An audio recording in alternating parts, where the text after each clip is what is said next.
It's literally the best deck in the format. What are you talking about? It's less cities per game. 7% win rate. It's the Turtle most broken box. deck of all time. What are you talking about? Turtle box. I'll have you know, I'm a YouTube Most content broken creator, and deck I of say all that that's the time. most broken deck of all time. All right. With conviction, he says it nonetheless. Oh my god, this guy here. Jesus. Why don't you add a little bit more Reddit to your tone there, White Reddit? So I just let it do its thing. You know, like I ain't here to cancel nobody. I ain't here to oversee everyone's speakings and whatnots, including my phones. Oh, I'm here to You cancel know, I everybody. respect it. I respect AI. You know, if AI decides that's what it wants to say, let's do it. It's not hurting nobody, except for apparently my my reach on Twitter.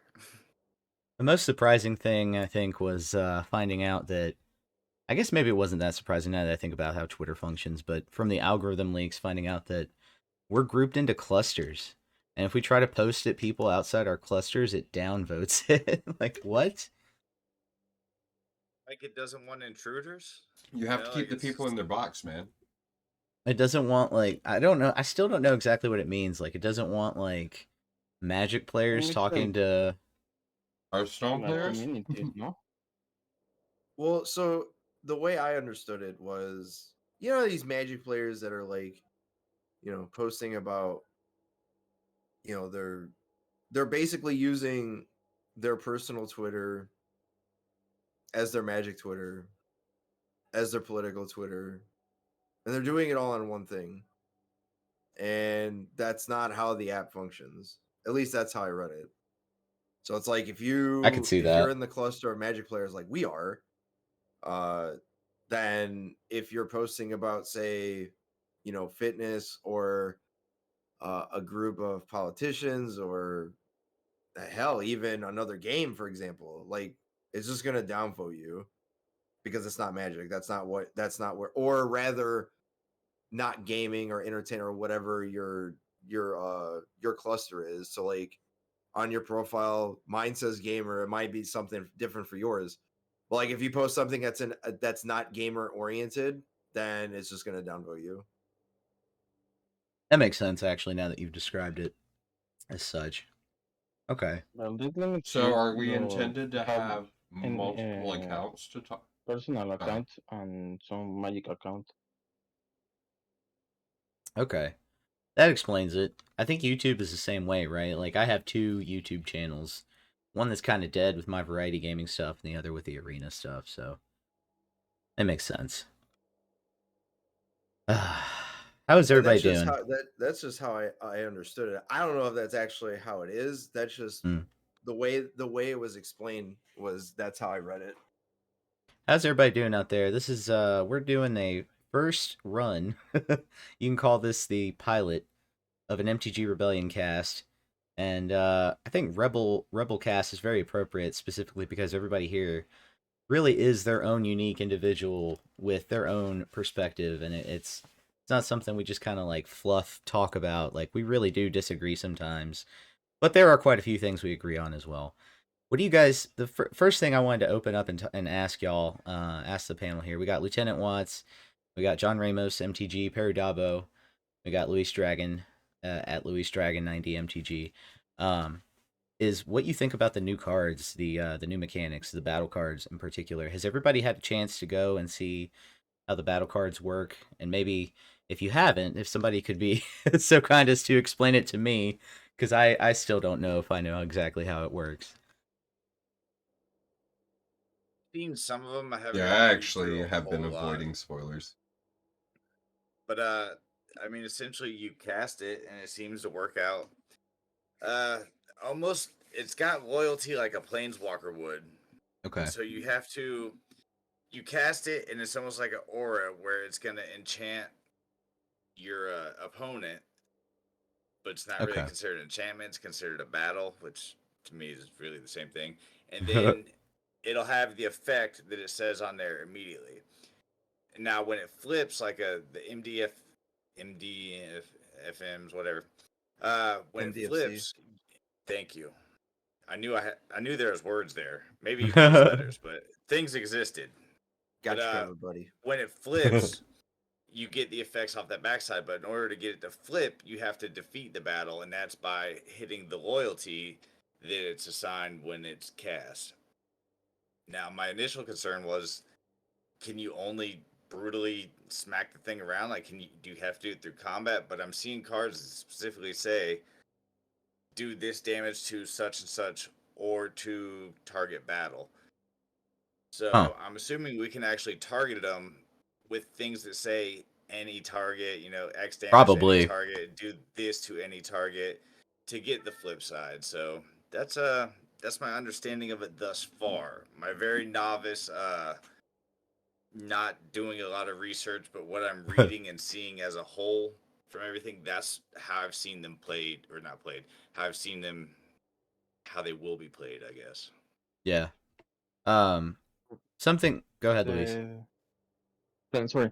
The thing I don't understand is that it says choose an opponent to protect it. So let's say I am playing Invasion of Asco. It's in the spoiler. It has 4 loyalty turns.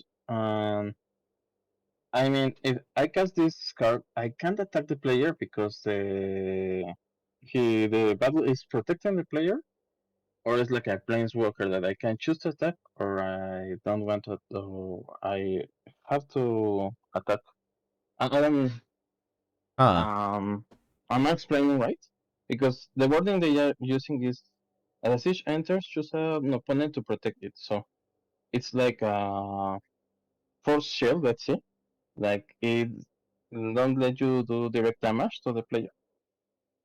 Yeah, that's interesting. I don't know. I'll have to look at the specific wording of what a So the battle is. wording, Let's see. Okay, here we go. A siege type. So a siege is a type of battle. So there might be other kinds of battles as well. But a siege battle, it says, as a siege enters, choose an opponent to protect it. You and others can attack it. When it's defeated, exile it, then cast it transformed. So it sounds to me like a separate permanent that you can attack, other than, you can choose to attack your opponent or the permanent. At least the siege type does, and it gets cast whenever, I guess, those loyalty counters get depleted. Yeah, so I would attach it to you if I was playing against you, and then instead of hitting your life total, I hit its loyalty, drop it to 0, and then I get the benefit of defeating that battle rather than attacking you. So my question is, how substantial do these cards' effects on the other side need to be a usable card? Because, wouldn't you just rather attack face? Like, I don't see mono red ever using a card like this, right? They just attack face, or mono green, just just attack face. What do you guys think? Have you seen some of them? Do any of them appeal to you? I've seen a few. I looked at most of them, and I don't know. I think there's maybe 4. And incidentally enough, the majority of them are mythics. There's a couple rares. But like the issue that I'm seeing with them are they cost, a lot of them cost like 4, 5, and 6. And some have X in their costs. And their HP, loyalty, whatever they're gonna decide what to call it, ranges from 4 to 7. And you get to choose whether or not you want to attack it or not. But the backside of these cards have to be so overwhelming. Like, for example, Invasion of Alara is one that I think is actually legit, like actually playable. Is the translation is something like this: Wooburg, white, blue, black, red, green, so one of each color.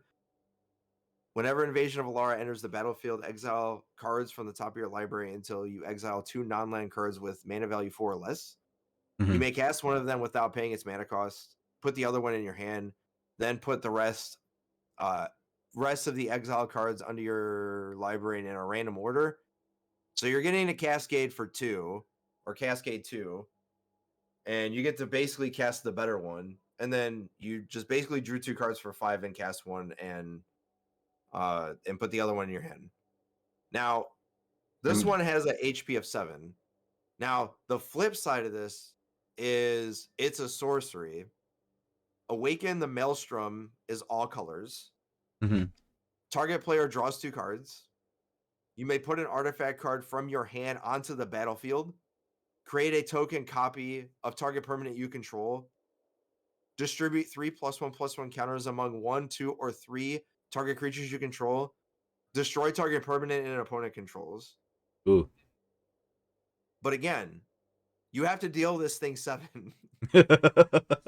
So the thing is if I have to take a whole turn to destroy, because these basically function like curses. You cast it, you have to target an opponent, and then it becomes basically they have to protect it lest you get the backside of the spell. Which, by the way, these exile and then you cast them. So little note here, Soulless Jailer stops this from happening. Oh yeah. So just a little tidbit there. But outside of like 2 or 3 of these, and these battles don't seem very good because you have to spend a whole turn, especially for these 7s, where you have to attack them multiple turns, if not. Now, obviously, you can use, build a wide board, cast it, and attack it. Like with the blue-white one, where you cast it for 2 or you cast it for 4 or whatever, and 6 damage isn't that much. But again, you're trying to flip these like instantly. You're not trying to like keep these on the battlefield for that long. Yeah, I'm looking through these and I'm not seeing any that appeal to me really. I mean, it's cool that they have effects when they ETB, but go ahead, Luis. What were you gonna say? For example, I think that Invasion of Victoria can be useful in mono green. Okay, I haven't looked at that one yet. It says when Invasion of Victoria enters the battlefield, search your library or graveyard for a non-human creature card with X mana value X or less and put it on the battlefield. If you search your library this way, shuffle. It's a 2-green X. So for example, I can see it working like a sideboard for control, against control. Okay. Then maybe you can hit it. For example, if I have enough mana, because normally against control decks, you tend to have a lot of mana and no cards in hand. So if you can play this and, I don't know, play X7, you can bring a Rexy, the Tyrannosaurus, Fire Accent Tyrannosaurus, and immediately attack. And it's relatively, that card is protected against control in a good, having a 4-ward or a 4-mana ward. So I think it can have certain uses, but not as a main deck or at the moment. Okay. Like very specific uses, from my point of view. I'm looking at Invasion of New Phyrexia, the Azorius one, and I like it, but I guess in that sort of control scheme, this doesn't seem that bad. Like having this be, a card you use late game, it doesn't seem that bad. And Teferi looks pretty cool. What do you think? A question I have is, so right here on Invasion of New Phyrexia, it says, as this target enters the battlefield, you choose the opponent, blah, blah, blah, for that part. But then it says, when Invasion of New Phyrexia enters the battlefield, create X 2/2 white and blue night creatures tokens with vigilance. Does that affect that? We, as the one who cast this, get that effect, right? Not the opponent that we're targeting with this spell. No, we get that effect. Okay. Yeah. We get that. Yeah, like a curse. That's what. Yeah, that's why the comparison to a curse. Yeah, all you're doing. Okay. The first part is you have to target an opponent, so they have to defend it, which is the quote unquote curse part. But you're casting the spell, so you get the invasion 2/2 white creature tokens. See, now that's powerful. That's powerful. Like, you can immediately put enough night creature tokens in play to take that out next turn in one shot, depending on what the board state is. I like, I'm looking, go ahead. They almost seem like they'd have to be built around a more control based build, like they just all seem slow. Like, Yeah. Like John has said, like you're gonna have to take a whole turn at least to try to go and hit this thing's loyalty if you want the benefits of the backside. Like, like I'm looking at Invasion of Innistrad. It's 2 black and 2 for a flash siege, and something gets -13 until end of turn. So chances are you're killing it. But then I gotta take next turn and hope the board's open enough to go in and hit it for 5 if I ever want to see the benefit of the backside of this thing. It's just, I think most metas are Well, I mean, if you're too playing a fast or too control, fast paced to really want to try to focus on going after these things. Are you Yeah. ready for my Ooh. tier 2.7 idea with these? Okay, go ahead. You ready for this? I was Alright, ready so there's before two. you even shot it. All right, Yeah. here we go. So you got all these battles, right? He casts a bunch of them. Well, the majority of them are 3s, 4s, 5s, some of them are 6s, right? Well, the first thing I thought of was we have a little card called Storm the Festival. These are permanents, right? or this are And well, no, because it says plain. and then another is one that was from, I think, Midnight Hunt. Is if you have enough of these out, you have. Oh no, that's for Explore. Never mind. Because the thing that I was thinking of was Vanquish the Horde, but that's not permanents, that's creatures. Yeah, it's creatures. The card that I'm thinking of is Hour of Revelation. Oh yeah. Yeah, for Explorer, Which if you destroy all non-land permanents, that counts for these, and then you get the backsides. If that's how that works. Yeah, Which I I'm pretty sure wonder. it is. Yeah, I wonder. Because then if But it's waiting for the It doesn't. Yeah, but well, yeah, gather, because it's destroy. So it would take away all of the counters, right? We won't know. That's the thing is we won't know until the actual ruling because there's some people that are just like, the only way to get rid of them is to attack them because it doesn't. Yeah. We won't know until it actually happens. But if it forces you to care about combat again, I'm all for it.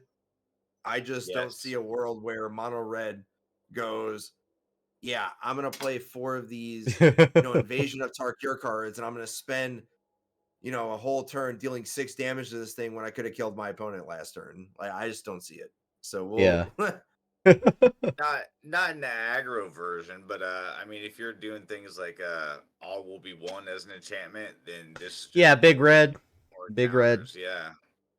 But for the most part, no, I don't see it.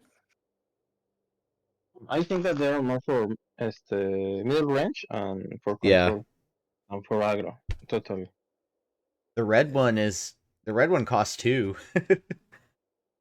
Yeah, but it's all for dragons, which is pretty good, by the way. I'm not gonna.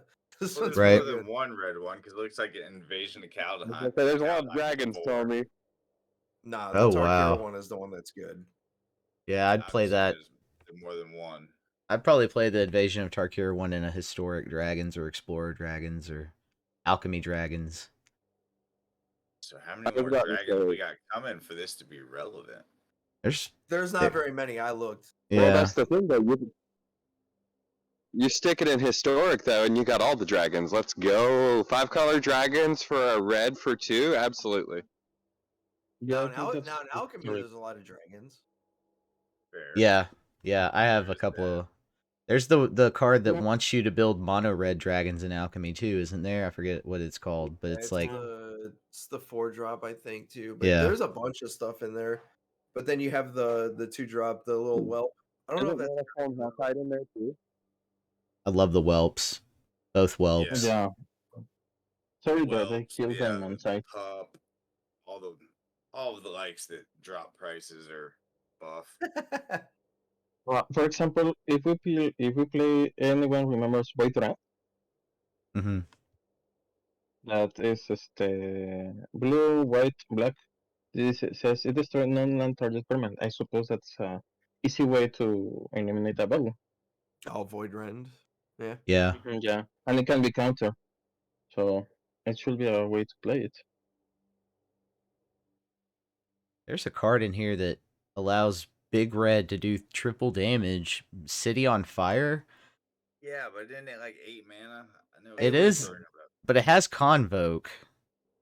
Yeah. Listen, Convoke is legit, and if you're able to do this with, all your tokens that you're generating, Goblins. this doesn't count. This doesn't cost 8. It's gonna cost 4 or 5. Goblins. So we're doing explosive singularity too, then. No, I'm doing transcendent message. What are you talking about? I like Oh, pulling man. my explosive singularity with my capricious. Oh my god. Mono red artifacts with this and the singularity and that card that creates 3 goblins, 3 Phyrexian goblins when you destroy an artifact. Yeah. Yeah. With the fountain and the Urbrass Forge. Yeah. It's interesting with the If we splash another color and threw in Mondrick, so we yeah. can double Yeah, our you could do payoffs. You could do Boros tokens for sure.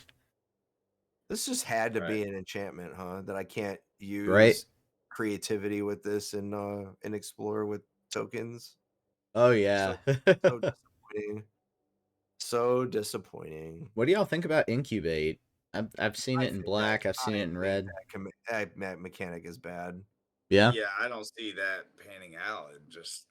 It's You another have to thing pay. You have to wait. It doesn't become a creature. You have to pay 2 mana. Are you kidding me? Like, Yeah. Yeah. Yeah, I don't think it will. like you can make a bunch of incubate tokens, but like there's a card in there, Glistening Dawn, that was spoiled. What was it, today or yesterday? That was like, here, incubate twice with it, where X is the number of lands you control, but it's like you still have to pay to make them into creatures. Like they're just little egg tokens in Tilt Hand. I think that mechanic's bad, but It reminds me of like Morph, but Morph is better because you get a 2/2 body. yeah, it's still a creature. Yeah. Some of these team up cards, Inga and Essica, the 4-drop Simic legendary human god, where it's like creatures you control have vigilance and tap, add 1 mana of any color, spend this to cast a creature spell. Then it has whenever you cast a creature spell, if 3 or more mana from creatures was spent to cast it, draw a card. I was just thinking about Joda legends, like 5-color legends, and it's a human too. You could do all humans if you wanted to. So much stuff you can do in this format. Like if there's one thing I know about this set is there's a bunch of support bangers, and you're not gonna know unless you try everything. Like that's just so much stuff. It really wants you to go at least 2 colors, like every deck. Oh, no, they want you to be on 3. Yeah, they do. Even though they're gonna rotate the triomes out before long. Honestly, the triomes are not even that good. Like they're good, but yeah, you're like, are you playing Grixis or are you not? And if you are, then you're playing the triomes, but you're not playing that many ones. And if you are, you're skimping a little bit, but you're kind of forced in anyway. I'm not saying they're bad in aggregate. What I'm saying is like, the decks that are playing like, lay down arms, but they have like 8 triomes in their deck. Like, what are you doing? You're not going to curve out because you have too many tap lands in your deck. It's really only good for Domain, because Domain, you get 3 of your basic lands out of the way with 1 triume. Yeah, I mean, if I'm running 3, I'm running the triomes. It feels right, like, yeah, it's terrible if you get more than 1 in opening hand. It feels bad, but at the same time, to hit all possibilities on turn 1 doesn't feel bad, other than it coming in tapped. Like, I want to hit you with a turn 1 duress in every game I play, so coming in tapped really does hurt, but it's also nice to have all bases covered for a game that sometimes is not going to feed you what you need in any other manner. Also, the cycling helps a lot in late game. Yes, I do enjoy the cycling. That has come in very clutch, especially Luis. I know you're a Capricious Hellraiser fan, so I don't mind throwing things in the yard. Yeah, like Well, that's yeah. what I'm trying to do. Like I will cycle through everything and just wait until that Capricious comes about, and then there we go. I'll play it for 3 and cast an Invoke or cast an Explosive Singularity from my yard. I didn't have to worry about a Convoke cost. I didn't have to worry about it costing 10 mana. Like just nope, it cost me the 3 red, and now I'm doing 10 to face, or I'm doing 6 across the board and drawing 3. You know, like so the cycling I'm a fan of. I really wish we had more of it, honestly. There's only So, one card in this set In that's standard. cycling. what were you gonna say, John? I said there's only one card in this set that is cycling in this set. It's actually pretty good too. Yeah. So everybody here is pretty much a fan of Reanimator type lists, Yeah. I assume. Yes. Yeah. Yeah. That's just another hand. You know, like In all my forms. Oh my graveyard is God. just a bigger hand to me. Yeah. As it My should be. sideboard, I tend to make my sideboard more based on you not being able to shut down my graveyard, because that's typically what I'm doing with my decks. Like, Yeah, right now I'm thinking about the four Sarah Paragons in my mono white mid range for standard. Just because there's so many cards to bring back in the first 3 slots. And I'm also thinking about Welcoming Vampire, bringing that card back to mono white. That's a 3-drop that it's a cut down target, and I think that's why people stop playing it, because it's a 2/3. But with Sarah Paragon out there, you can bring it back. Too many cut downs being run around right now. Yeah, I can see that. But you know, I think it's a time to be brave if you're playing a creature deck, right? Like just play through all that. Yeah, eventually they're going to run out of removal. I explained that today to As somebody a who's trying to, removal like, player, I play will tell wolves you. Still. I'm like, you're playing wolves. You have to play creatures. Like, well, they keep getting killed. I'm like, then just play more of them. Like, you're not going to get value out of your wolves if you don't have enough wolves. Like, you can't just Right? sit there and hold back and just be like, oh, they probably have removal. Like, of course they do. But they can only have so much of it in their opening hand. Hopefully you have more wolves than they have removal in their opening hand. And hopefully you've, expended their allotment of removal after a few turns, and then you can progress from there. Like, just sit there and not play anything because And then you get to play your big boys, probably do like have things. Is just the Caretaker. like a horrible thing, horrible way to play. Yeah. Orzhov Tokens was a deck that kind of used to, like Ikoria Standard, used to rely on the opponent having a ton of removal. Or, yeah, man. All these creature decks are doing pretty well right now, and I think that's the reason. I mean, look at Green-White Toxic. Oh, yeah. Ridiculous. Ugh. It's ridiculous. Absent Toxic is ridiculous as well. I've really discounted that deck as like, and we were looking at what's doing well in Pizza Box right now. Is there a Green-White Toxic in like the top 16? I don't remember seeing one, but hold on, I have the list right here. Let me pull it back up. There's gotta be at least one. Yeah, I was gonna say there's gotta be at least one. It's pretty tournament friendly. It's budget friendly as hell.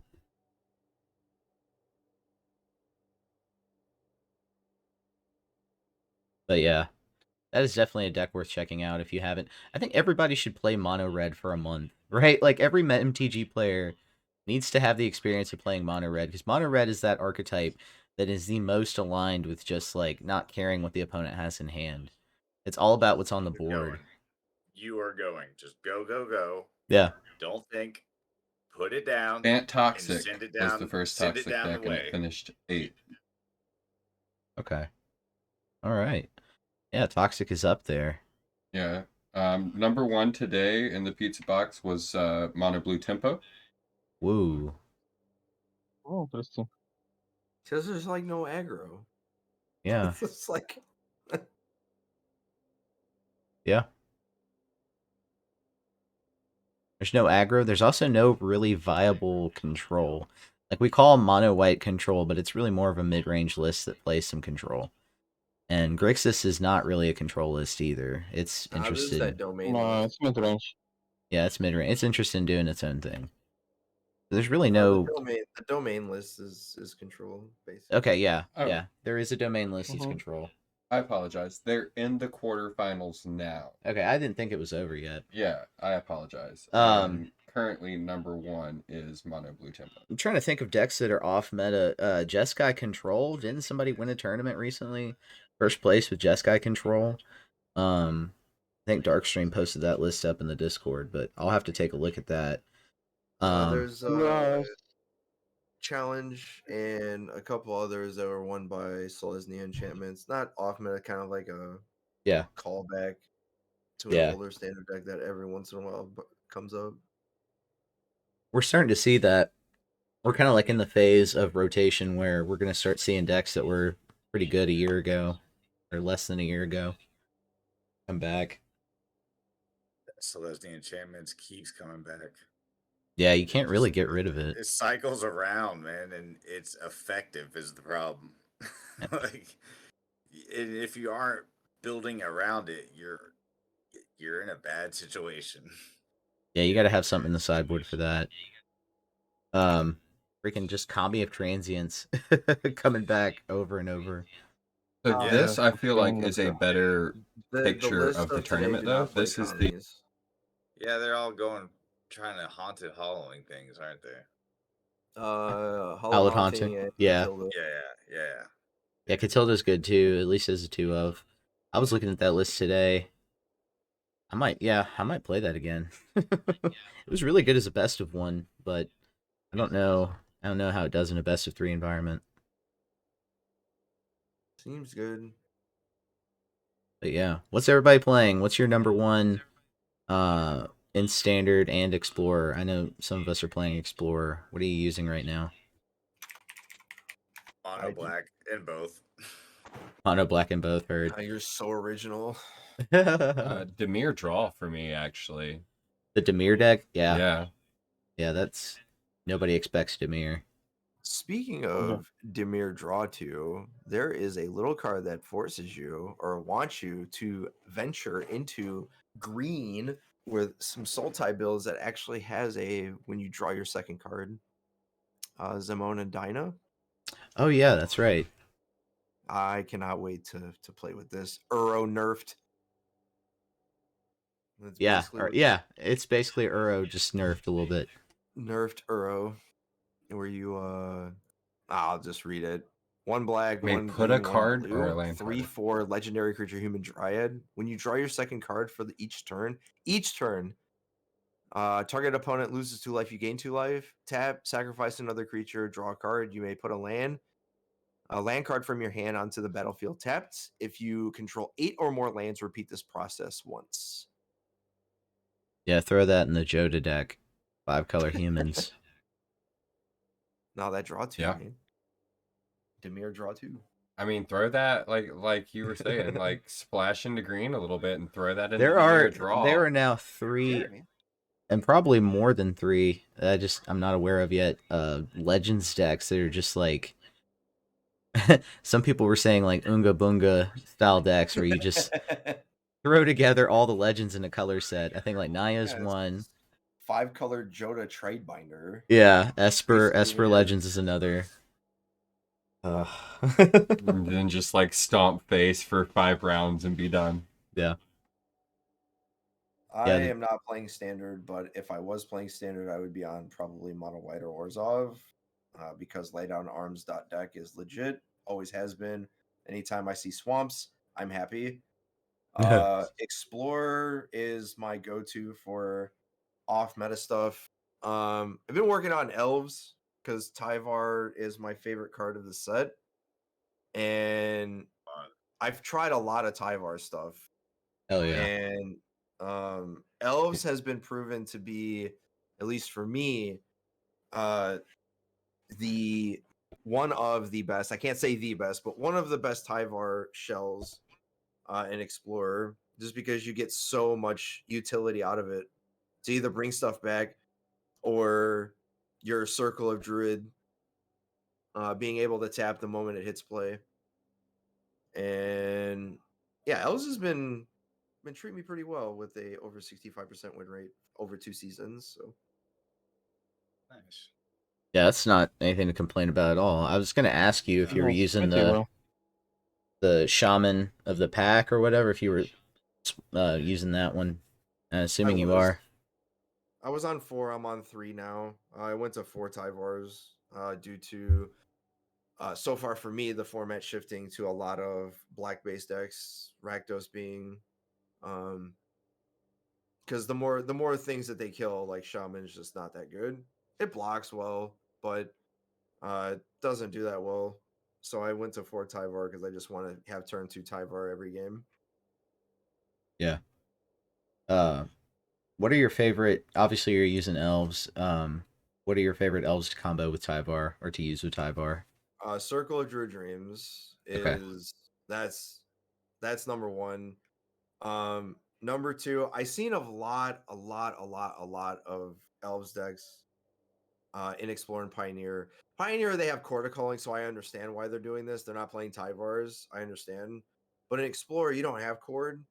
I've seen a lot of decks play with Dyran's Elite, which gives you, Okay. 2 1/1s. And I think that card's bad. Especially in a format with a bunch of Rakdos and a bunch of decks that just either go over the top of you or they're like mono blue or angels where you don't get to really block with them or even attack with them.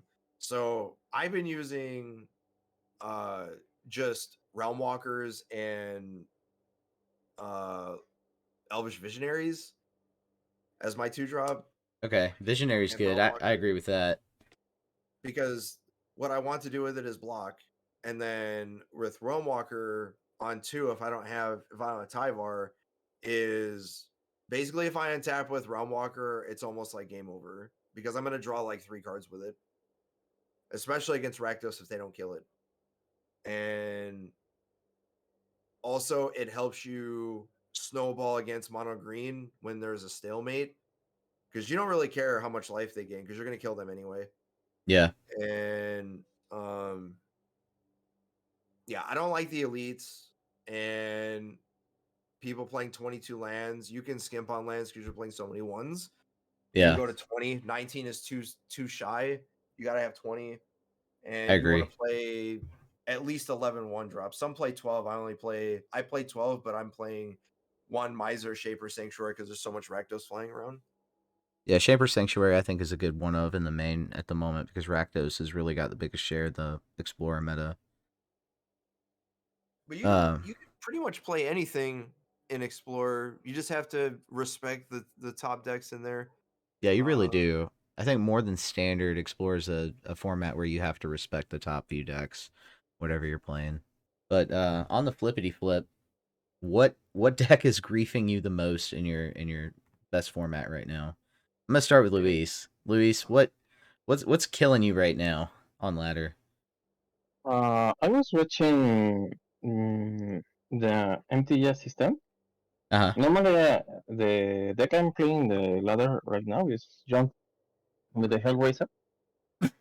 Okay. Interesting. My worst matches are Celestia Toxic and Jump. The Jump, the Dark Stream Jump. Oh yeah, the one where he uses some Tyvar. Yeah, that's the deck I can beat with very easily with the Capricious Hellraiser Jump that I'm playing. For Grixis, for example, I have a 75% win rate. Nice. The others are like 100. I mean, the deck is now like 67% win rate. Yeah, I love that. I love that list. That's a good list, Luis. Yeah, I know it's a little oppressive, and it's too oppressive. It's like made against Grixis in a certain way. So it has a very good match, but against Toxic, it's very difficult. Why do you think that is? Mostly because the deck is when you play this when I play John Dead, it's like you need to take damage, or you don't worry much about the damage you take unless then you can start making all the plays you want. So I mean, Celestia Toxic goes very fast with the Rot Priest, and if you and I have a lot of like cut downs and everything.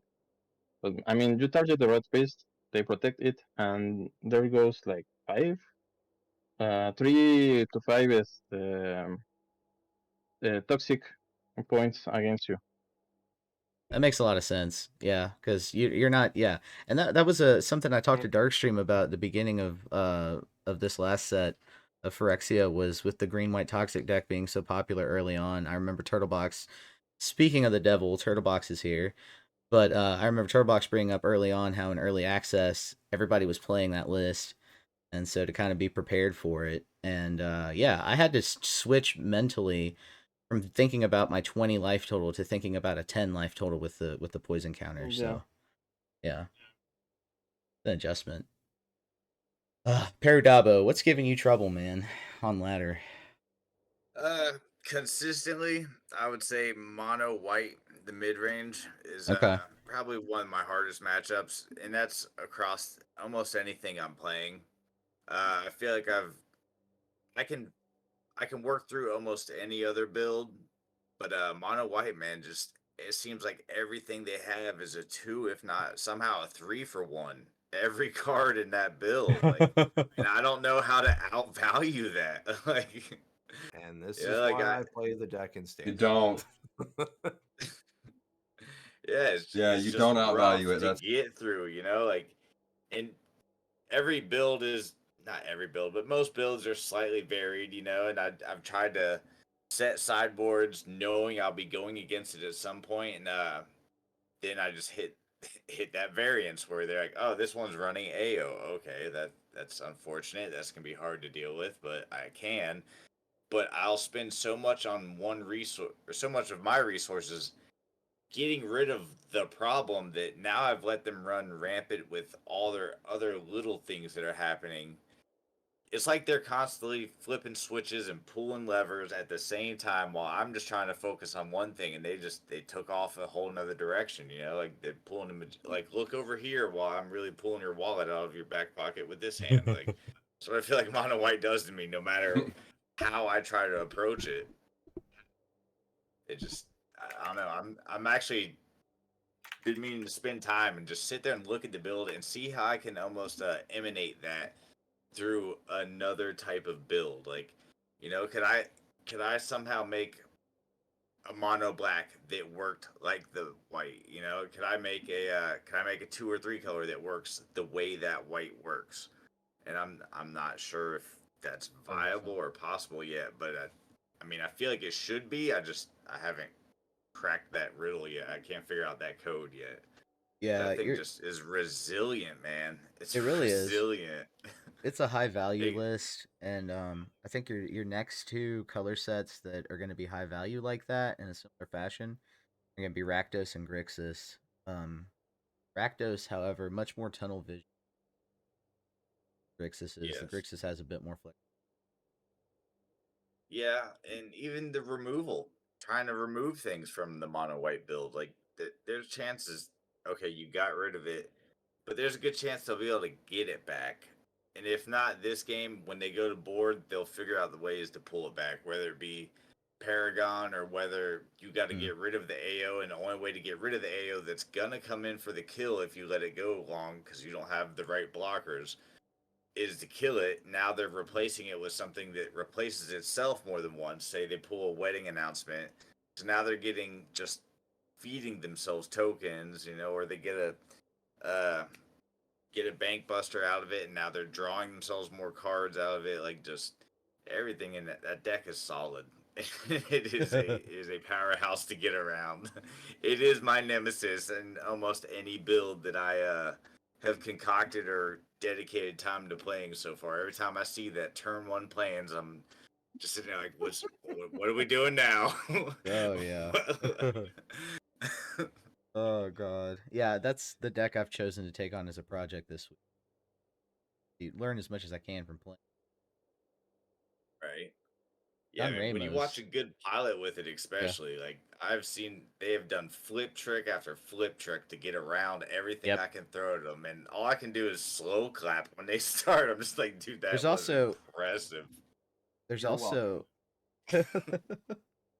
There's also a notable 8 Field of Destruction or Destruction Field plus Field of Ruin build out Yep. there in That Explorer build as is well. bad.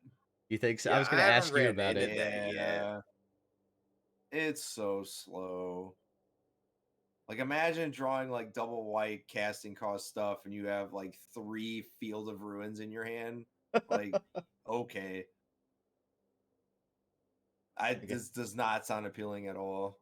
Yeah, it does not sound. I was wondering if it was working It's for a anybody. that sounds out like there. a headhunter version of a deck to me. Like when you decide you're sick of something and you just sort of want to play around. Like I've seen the results from that particular build from that one, what was it, tournament? I forget what they did it with, but yeah, it seems like a very particular build, specifically just to go after a greedy mana base. But what's your payoff for that? Like what's your win con after that besides robbing them of resources, which I guess works, but I don't know, just Like not the really.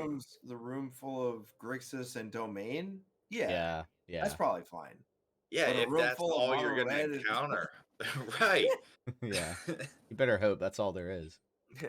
room full of Selesnya toxic and enchantments. Yeah, good luck. Mono blue tempo. Yeah, that too. Yeah, nice Field of Destruction, Field of Ruins. John, I was gonna ask you what's giving you trouble. So I stopped playing Standard a while back, and the majority of the reason why I stopped playing Standard was not because of the decks. I was playing Mono White, so I was feeling great. I see swamps, I'm happy. All right. The main reason was because the games are so incredibly unequivocally long. Like no one runs out of resources. It's like when you face Blue White and Explore or Pioneer or dare I say it, digital formats, and you spend an hour and you're just gassed the rest of the time. That's how a standard match felt. Every single match. This is why I stopped playing standard, because I just got tired of facing mono white mirrors and playing against like Grixis wasn't a problem. Like I see swamps and I'm happy, but the games took forever. And while I like playing mid-range grinds, right? I'm close to 40, not 25. So you play enough of those at an older age and you just get exhausted. You're like, I just don't want to play anymore. I feel that burnout. That's standard. Explorer, I just don't like how the tier 1 decks are like miles apart from the tier 2 stuff. Like I'm just waiting for Dig Through Time and Treasure Cruise for Explorer, because Pioneer has like 30 decks that can win a tournament. And that's the type of field that there's broken stuff in there, like Grease Fang and Rakdos midrange is still good, but you basically have to have a plan against Thoughtseize and the combo decks. If you don't, your deck's not good and you're in the tier 3 status. And I just don't like this isn't an indictment of the format, but it's just me personally. I just don't like facing Greasefang all the time. So the combo centric parts of it are like whatever. And if I'm playing a deck, it's because I want to have a good matchup against all the combo decks. So like I'm playing green on purpose because green has the best graveyard hate stuff that is not named Rest in Peace. So like you get Scoos and then obviously you get other stuff, but Scoos is like the best card against them. And it really is, man. I don't know why more people don't run Scoos. Either Green Stompy in particular, or in Gruul. Yeah, at least a 2. I just think it's because they just don't face a lot of Greasefang on the ladder, is why they don't. That must be not it. because of an indictment of them. Just be like, oh, I just crush Greasefang. It's like you just don't face it. Yeah. But honestly, the bane of the existence for me in Explorer is Gruul Boats as a proponent of playing a bunch of creature decks Sky Sovereign is a problem, and especially for elves, that's like the deck that I've played most of, like close to 75 matches on Ladderon on my phone. So Gruul is a problem, and I guess blue white's a problem, but blue white's always a problem for everybody. Yeah, it is. I've seen it's more of me just hating to play an hour worth of Magic when I don't want to. That's how I feel about it, right? Like I would pilot blue white, seeing its win rate and knowing how it's piloted and the cards in it. Like I would choose that in a tournament setting. Like, bro, it does not matter how fast you play. That match is lasting an hour, which is why I have a lot of losses, and those losses to blue white are legitimately because I just scooped the match. Like I just don't want to. Same here. I do not have the time and the patience for this. No, it's not that I don't have the time. It's I do not have the wherewithal to just sit here and just go, yes. Are you countering my stuff? Are we one for one-ing? It's Do an you have endurance Teferi on grind. time? Okay, let's scoop it up. But like, you don't feel like the game's over. And then 5 turns later, you're like, oh, the game was over. I just got suckered in. Hooray. I wasn't aware it was over. I wasn't aware. Yeah. Teferi doesn't allow you the luxury of knowing that the game is over. You're just kind of like, do I have an out? No? Okay. All right. Cool. But the game wasn't actually over. You're like, well, I could draw this thing. And your opponent's just sitting there with like 2 removal spells and 3 counter spells. And you're like, oh, well, duh. I've been nothing but negates. Yeah. Dones, vetoes, and absorbs. Sticking with Explorer, I've been playing a combination of Green Stompy, Lesnia Angel, powering through with the creatures. But what's been giving me trouble is Azorius Spirits. With I've yet to face that. Yeah, I've run into it way too many times. Spell Queller a problem. Yeah, Spell Queller sucks. And just, especially if you're playing with a deck that's very aggro and doesn't have quite as much removal. The two I'm choosing. Makes me want to play Gruul Boats more, just to be ready for that kind of Spirits. Glorious Spirits more than Mono Blue is giving me trouble right now. I think Azorius is better than Mono Blue, so only because you have more counter spells. Yeah, especially if you're playing with Yorion. The fact that you have Queller, and then you can protect it with your Rattle Chains, and you actually have some actual staying power. Whereas Mono Blue, it's kind of like, yeah, your mana's better, but how much better? And you have a lot more cards to mess with, and your sideboard is better. Now, what's your opinion? What's your opinion on going Bant, playing with Collected Company? Some people are your mana sucks. Yeah, see, that's what I think. It's probably fine, but like, what you would get out of Company, you're probably already getting with cards that you're already playing with. And your mana is so pivotal that I don't think Company is really worth sacrificing my mana to make it worse, just so I can put 2 spirits into play when I could just play more counter spells or whatever the problem that Company is solving. Yeah. Which is what? You're already good against mid-range to begin with, and it doesn't help you against aggro that much, which there is no aggro to speak of in this format anyway. So like, yeah, I guess you drew 2 cards, but you were already doing that with, Curious Obsession and, other creatures. So like, you could just add like 2 extras, and it doesn't cost you 4 mana, and you just add 1, right? And like I said, it just makes your mana worse, which for that specific deck, I don't want my mana to be bad. Yeah, I have played the Spirits Band version, and yeah, I have had troubles playing when I need like 2 whites, and I don't have the right colors, and I have never, for the games I have played, never draw Collected Company. Never. Yeah. In Angels, which is a Coco deck, I have to play another 4 copies of Kayla's Reconstruction. Have that happen. Get all my. A lot of people are saying that's like a worse card than Collected Company. You could get like 3 or 4 out with the right mana.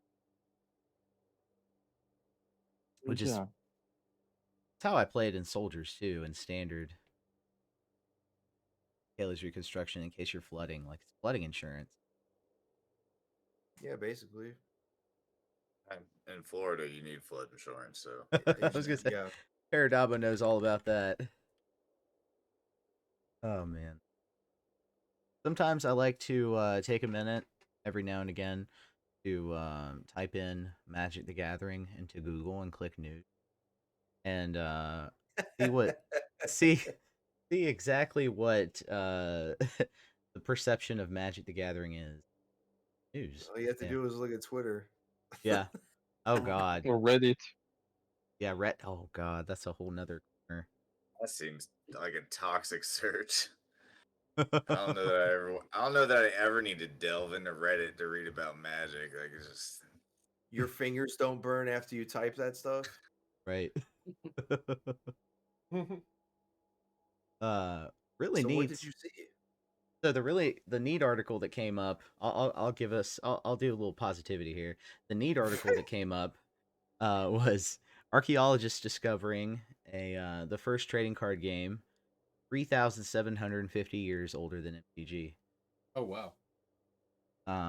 They played on collectible clay tablets. That is so wild. That's so cool. So we are no better off than we were 3,000 years ago. Got it.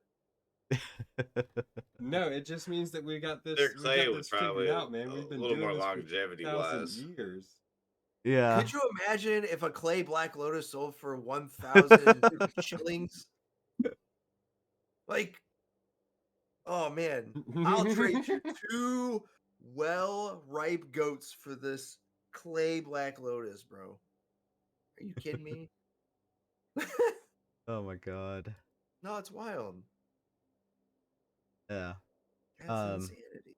Yeah, that is insane. Like humans, even in survival mode, had time to like sit down and collect something and argue about it. I'm sure.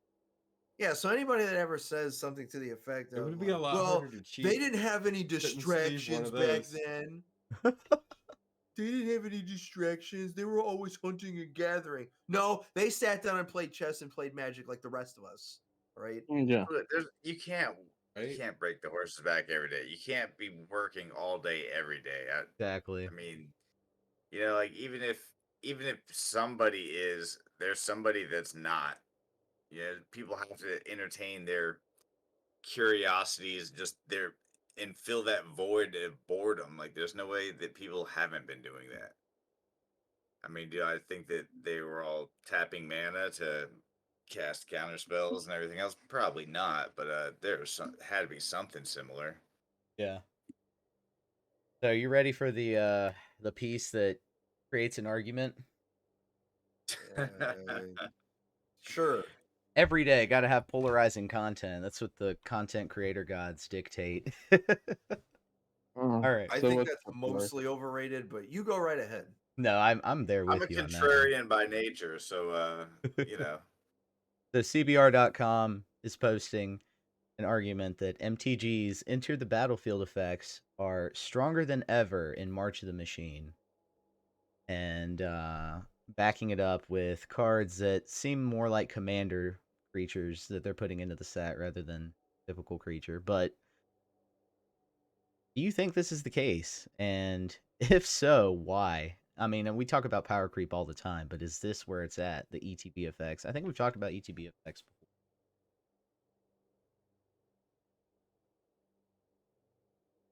Have to be strong. I mean, my opinion is they have to be strong, right? Because removal, counter spells, board wipes, they've upped the ante on all those kinds of cards. Very, very valid.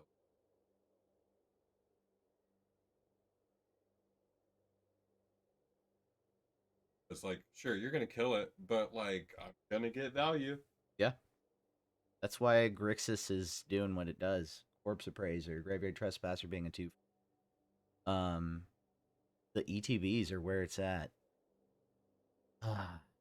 So I what don't did a know. random EDH person say? I want more death triggers because I know it's gonna die. Yeah, you kind of have to. Let's see the examples the article brings up from the new set.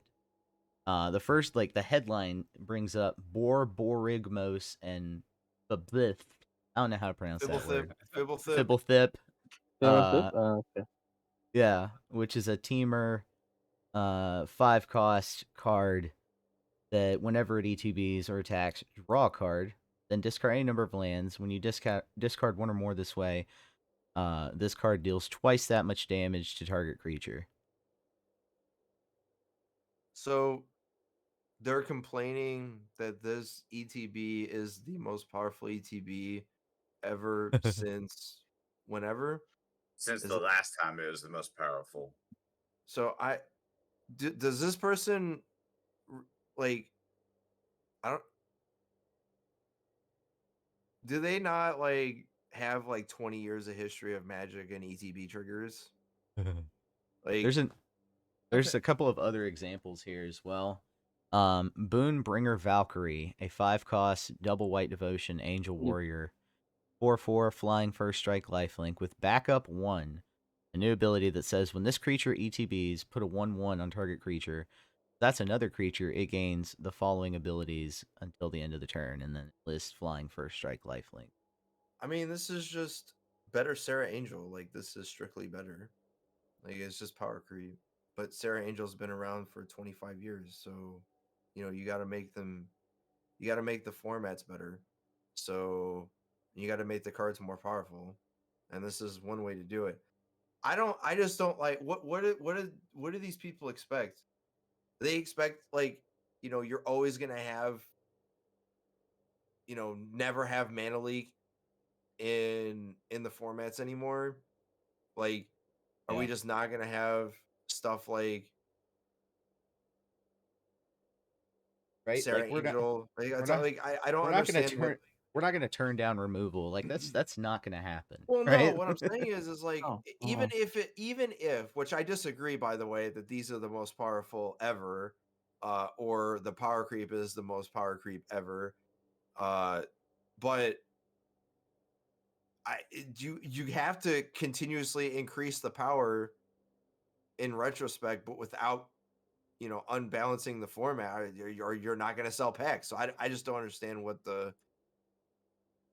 they're trying to say. Like it's not. I don't really care if stuff is more powerful. What I care about is can I deal with it? Right. Is there a scale going along with it, you're saying? Yeah. Like, are So, there like, other for things that are example, similar to it? yeah. So my issue, if you want to go with, ETBs are most powerful ever. Like during spoiler season, no one thought that Shieldred was going to be good. They're like, it's not that big of a problem. And I thought the same thing. We were But I- peeping, Shelly, but yeah, But I I understand. also, She but I didn't look also as said, game.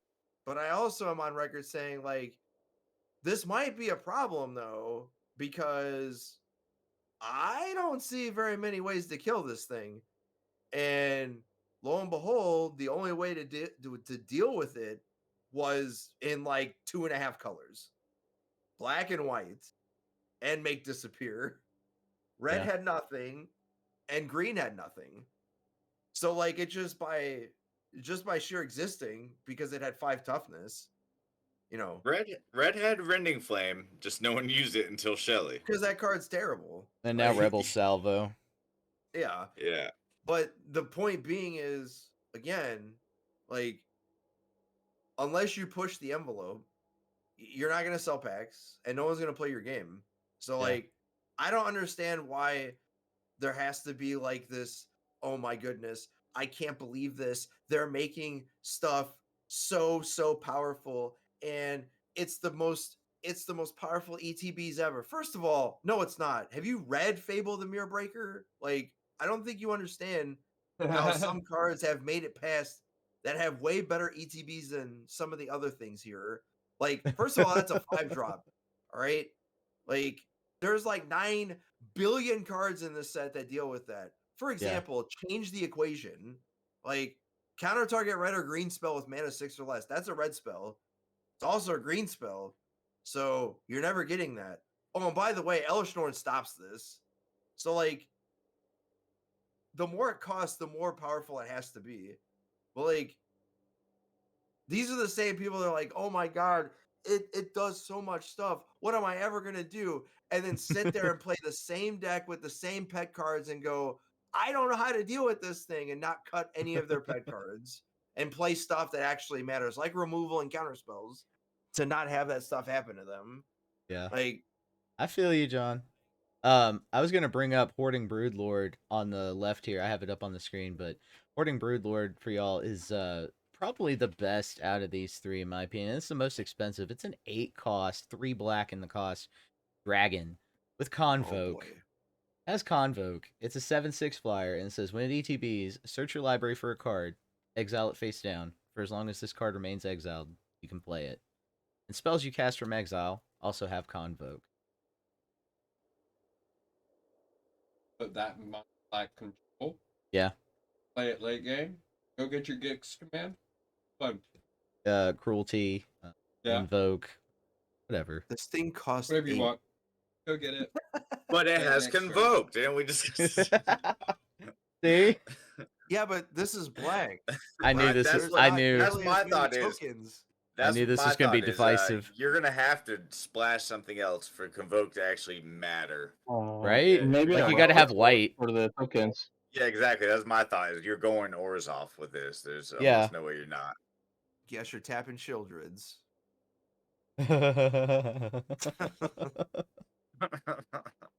Yeah, you have to do Wedding Announcement, Skrelv's Hive. Right. Mondrak. I guess you're playing 3 Jadars. Jadar. I'm seeing that a lot of red cards have also Convoke. Maybe a Rakdos deck based on Convoke with the Goblin tokens and things like that. I could kind of see that. I mean, if you're playing Convoke, you're playing a ton of creatures. So like you can't play too many cards that have Convoke in them, like Pylon or Hoarding Bloodlord or City on Fire. Like you can't play all of these. So sort of pick your yeah, you gotta pick channel you're subscribed to. There, go with it. Yeah, you gotta pick what you're gonna play. What's your win con? What's your win con? I think I'm playing Pylons. Unbuild also lets you have a ton of tokens. Token decks. I can't believe they're back. Anybody still playing Is It Midrange with the Skitterbeam Battalion? Yeah. I got a deck. I play it occasionally. Rare now. It still wins games. Yeah. I mean, Plus it's never good. It's the most broken deck of all time. What are you talking about? Turtle Box. I'll have you know, I'm a YouTube Most content creator, broken and deck I of say all that that's time. the most broken deck of all time. All right. With conviction, he says it nonetheless. Oh my god, this guy here. Jesus. Why don't you add a little bit more Reddit to your tone there while you're at it? Holy crap. Man, that was funny. I love it. I'll have you know that I do YouTube videos.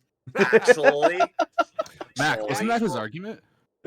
Wasn't his Yes. argument like that Yes. he's like the biggest Magic YouTuber, therefore his opinion is like weighs more than everyone else's? Imagine like, dude, shut up. What are you talking using about? appeal to authority. Appeal to authority is the only argument on Twitter. Oh, best of one moment if I've ever seen it. And aluminum mentality, bro. Aluminum. You know when I feel God. bad about myself? Let me tell you. When I feel bad about myself, I take 15 or 20 minutes out of the day and I go and troll Walmart. And then I don't feel bad anymore. There used to be a really nasty website. It might actually People still of be Walmart. around. People of Walmart. That's not a nasty around. website. That is museum quality Factual. content right there.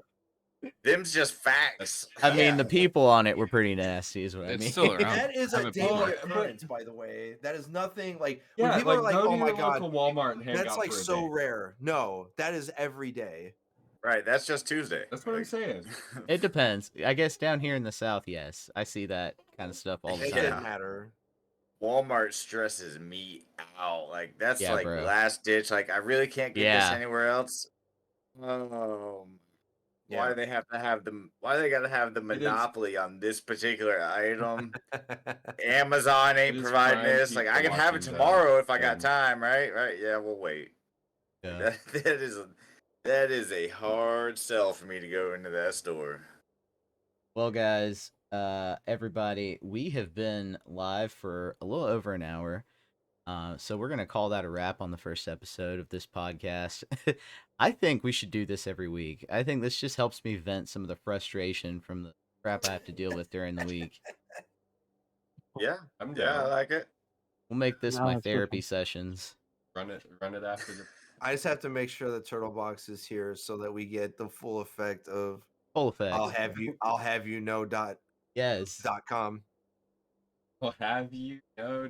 We need Turtle Box for the appeal to. I didn't know you authority. guys were like recording a live podcast. Edit that Nice. part out. Nice. Yeah, you can edit that part out, please.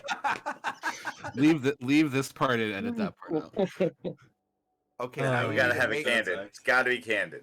Gotta be candid. So That's what this was for. that Yeah. turtle box part just needs to go at the front of the line. and Yeah, that's nothing the else. That's the highlight. clip right there. That's the We'll do clip the that we intro, have at let's the jump beginning. on. I didn't know you guys were Yes. recording a podcast. Thank you I'll guys have for. you know. I'll have you know. That's I gonna love be it. a Ah, soundbite God on my bless stream America, now. And then we That's have gonna to be a post that channel part to point. Twitter. We have to. Yeah. The channel point reward. I'll have you know. Yeah. I have to do that too. All right. Thanks send me- everybody for send me the record for that because I'm gonna For put sure. that as for sure. Thanks for tuning Yeah, in. you If you might as well managed send to, across the board. yeah, if you managed to stick around this long, thanks for tuning in. You can follow me if you like, but eventually in the future we're gonna have this on the main Rebellion Twitch channel. It's definitely going up on the YouTube. So go subscribe to the Definitely. YouTube channel, MTG Rebellion. All right, guys. Peru Dabo, John Ramos, Tenant Watts, Luis Dragon, and we're gonna say Turtle Box as well with the big contribution there at the end. I'm Max Yeah, Damage. that's common. Thank you for I have you everything. know. I'll have you know. Y'all have a good Justin. night. Peace. Good night, guys. Thank Good night.